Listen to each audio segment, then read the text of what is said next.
My name is Amy. Currently, I live in my husband Bob's family home. Bob is always busy with work and is often away on business trips. As a result, he is seldom at home, and I live with my mother-in-law and our 3-month-old daughter. Bob's father had already passed away. There used to be another person in our household, Bob's sister, but she had to move out due to her job. Bob's sister was always kind to me, so I liked her. It was sad when she left, but there was another reason why I wanted her to stay. My mother-in-law named Karen keeps harassing me. "Hey Amy, what are you doing? The brat is crying. Go comfort her quickly." She said this while pointing at my daughter. Could you please stop referring to her as a brat? She's your granddaughter." "So what? I hate the sound of a crying child. Just do what I said. Comfort the brat." So I had to interrupt my chores and comfort my daughter. But then, if I don't progress with the housework, she'll be upset about that too. Finally, when my daughter fell asleep, I resumed my work. But then Karen started berating me again. "Stop letting the baby sit on the floor. It's in the way." "Well, but you were the one who said not to spend money on a bulky crib that she'll outgrow soon." "Then carry the baby on your back. Just stop letting her sleep on the floor. It's so inconvenient during the day." With Karen shouting like that, my daughter woke up again. Reluctantly, I picked up my daughter and carried her on my back while I continued with the chores. By 3 months, the baby starts to get quite heavy, and carrying her on my back is a significant burden. Given that I had to do housework in such conditions, my work speed slowed down considerably. Somehow, I managed to finish all the chores by dinner time, but Karen was, "How can you be an unfit housewife if you spend all day and not make much progress with the housework? If I were younger, my mother-in-law would have slapped me, and she was abusive to me again." I was mentally exhausted. After putting my daughter to bed late in the night, I reached out to my husband. "So, your mom is being completely unreasonable." "I see. I'm sorry I can't be there for you. Apologies, I have a meeting coming up. I'll hear more from you later." That's what my husband said before he hung up. My husband, Bob, seems busy too, and I can't really depend on him. I have to stand up to my mother-in-law, Karen, on my own, but I feel utterly helpless by myself. One night, my 3-month-old daughter's crying was exceptionally terrible. Maybe she was hungry or something was bothering her. In any case, she was wailing non-stop. Karen, waking up in irritation, stormed in. "It's so noisy. Shut that brat up. Do you even know what time it is?" It's 11 p.m. It's not too late yet." "Shut up. I usually sleep at this time, don't you know? I can't stand her wailing. Do something now." The angrier Karen gets, the more it scares my daughter, causing her to cry. I understand. Please calm down a little. When you raise your voice, it makes the baby cry even more." "Don't order me around. I'm the one giving orders here. If you can't quiet her in 5 seconds, I swear I'll hit that baby." "What? No way." 1, 2, 3. Indeed, Karen started counting.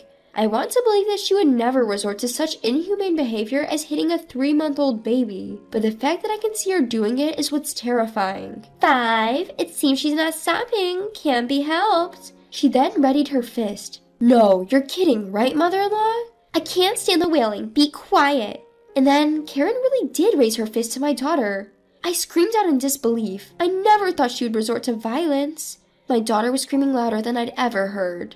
Enough of this noise. Shut her up now." She seemed to be completely oblivious to the fact that this was all happening because she had hit my daughter. My daughter ended up with a bruise on her face, and I immediately called for an ambulance. The doctor came and examined my daughter. "Doctor, how is she? My daughter." "Your daughter is..." The doctor paused, and my mind went to the worst possible outcome. "You're joking." No, I apologize for the confusion. Your daughter is fine. There might be a bruise. We thought it might leave a mark, but it'll likely heal without leaving a bruise, so please don't worry." Oh, thank God. I felt a wave of relief wash over me and my strength drain away. "But what happened? Did she fall or something?" "No, nothing like that. It's just, my mother-in-law who lives with us, she did something unimaginable." "Could you tell me more about that?" With that, someone entered the examination room. I recognized this person who would help me out of my current situation. The next day, I returned home with this person. "Oh my, you ended up spending the night in the hospital? Quite the life you lead, neglecting your housework as a housewife." Karen taunted me with a smirk. I was seething inside. "What's with your attitude? You sure had no qualms about doing such a terrible thing to my daughter." I showed Karen my quiet but resolute anger. "Huh? What's with the attitude? Got a problem?" "Of course I have a problem now. You did something so horrible to my daughter. Apologize now." When I raised my voice, Karen yelled back. What the hell? Don't you dare talk back to me. I'm your mother-in-law, you know. A daughter-in-law doesn't dare defy her. Karen's face went beet red. But I did not back down and stared Karen down. You're getting on my nerves. Don't you dare oppose me. Saying that, Karen hit me this time. You just raised your hand, didn't you? Huh? Raising your hand means you're ready, right? Ready for whatever comes next? Whatever might happen to you? At my words, Karen was taken aback. What are you saying? What do you plan to do? Because of what Karen said, I called someone over. Please come in. Upon that invitation, the person who entered was my sister-in-law, Rebecca. Rebecca, why have you come back? I heard Amy's baby had to be rushed to the hospital, so I came as fast as I could. What on earth are you doing to Amy and the baby, Mom? Rebecca was quite furious. Seeing Rebecca so upset, even Karen seemed taken aback. And of course, she would be. After all, Rebecca is a lawyer. Don't tell me you're going to do something as a lawyer just because I might have lost my temper. Karen trembled as she said this. What are you talking about? It's obvious we'll sue, right? I've already told Rebecca that. What? What are you thinking? There's no way I'll allow that.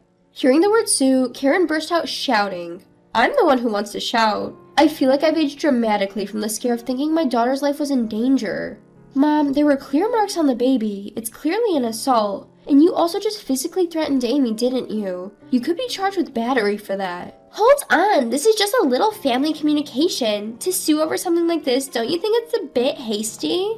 Despite Karen's desperate excuses, I wasn't having any of it. Don't say such nonsense. Can't you see I'm angry? If you're not planning to apologize, I'm just going to proceed with legal action. Wait, at that time I was just a little frustrated. You know how people get irritable when they're tired, right? And when I could hear the wailing all night, it was just too much. Karen was making excuses, but that doesn't make it okay for her to resort to violence. Mother-in-law, it's unfortunate, but I don't plan to forgive someone who just makes excuses like this. I'm going to take legal action immediately, and I'm not intending to negotiate a settlement. Wait, stop. First of all, stop suing me. Do you realize how much I've helped you? Suddenly, Karen started claiming she had helped me. Amy, has Mom ever helped you? No, not at all. Rather than helping, Mother-in-law has only been a hindrance, and even criticizing my housekeeping. I see, and she's talking about having helped. I wonder what she's talking about. Rebecca and I gave Karen a cold stare. I said I helped you, didn't I? Why are you looking at me like that? I did help Amy. When Amy was tired and sleeping, I quietly did some housekeeping.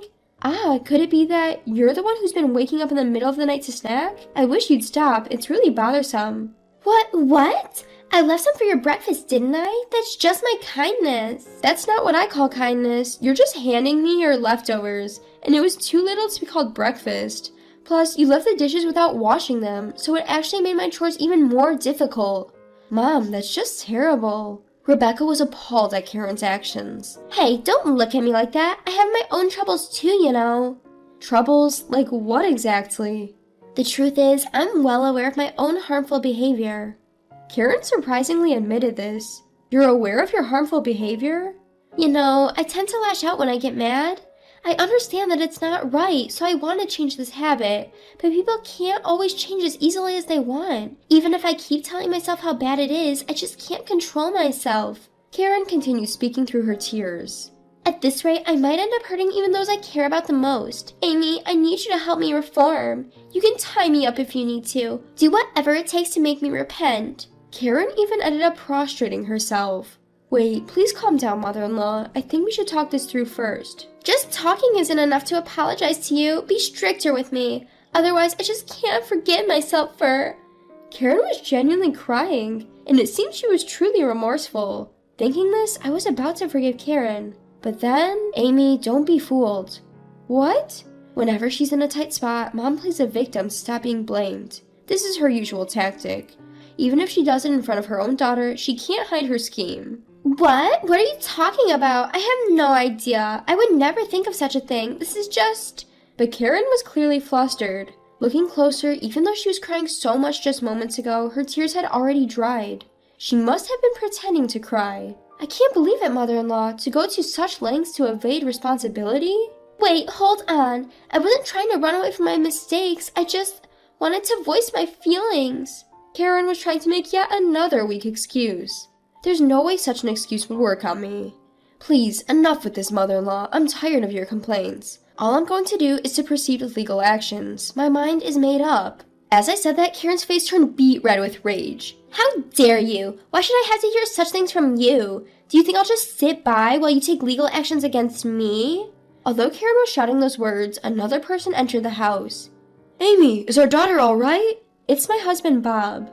He heard that our daughter had been rushed to the emergency room, and he bowed to his boss and was allowed to come home temporarily. But Bob? Why are you home? Mom, that's not what matters right now. I heard you hit our daughter. How could you? I won't forgive this. Bob was shaking with anger. It was natural, as the daughter he cherishes was subjected to violence. Wait a moment, Bob. Why do I have to be told such things? I didn't do anything wrong. No, you clearly did something wrong. If you don't think violence is wrong, you are seriously misguided. Mother-in-law, why don't you stop making excuses? You're alone, but there are 3 of us, Bob, Rebecca, and me. You can't possibly get your way. How dare you? Are you trying to intimidate me by outnumbering me? Isn't that what they call tyranny of the majority? No, it's not about the tyranny of the majority. It's just that we all agreed to discipline you because you're clearly committed a wrongdoing. It's okay if you're under the illusion that you're not wrong, but please stop causing us trouble. As I clearly said those words, Karen began to cry again. It seems that this time her tears were real. Why has it come to this? What on earth have I done? I didn't do anything wrong. Please forgive me. Karen was looked upon with cold eyes by Bob and Rebecca. They must be feeling incredibly sad inside, as their real mother is such a mess. Mom, I always thought you were strange, but I never thought you would be this bad. I no longer consider you as my mother. Neither do I. I'm ashamed to consider such a person as my mother. What? Wait a minute, what are you saying? You are the children I gave birth to after bearing a lot of pain. How dare you speak to me in such a way? Even as Karen was crying and shouting, the 2 of them continued to give her a cold stare. Let's just leave, Amy. I know a cheap motel. We can live there for a while. In the meantime, I'll proceed with the legal actions against Mom. There's also suspicion of assault and battery, so we have to call the police. Police? Please don't call the police. I've been telling you I didn't do anything wrong. Why has it come to this? Even as Karen cried and shouted, I did as Rebecca said and left the house. I hid out for a while in a budget hotel that Rachel had recommended and left the rest up to her. After that, it seems Karen was charged with assault and battery and ended up in jail. Bob and I saw this as an opportunity to find a new home, and we ended up leasing an apartment. Now, our daughter, Bob, and I are living peacefully in our new apartment. Rachel, who helped me so much, is reportedly having fun despite her busy life as a lawyer. When Karen got out of jail, she had no choice but to return to an empty house. It's quite pitiful. Since we haven't told her where our apartment is, there's no way she can come over. Even if she were to find out, there's a security guard at the entrance, so even if she showed up, she'd just be taken away as a suspicious person.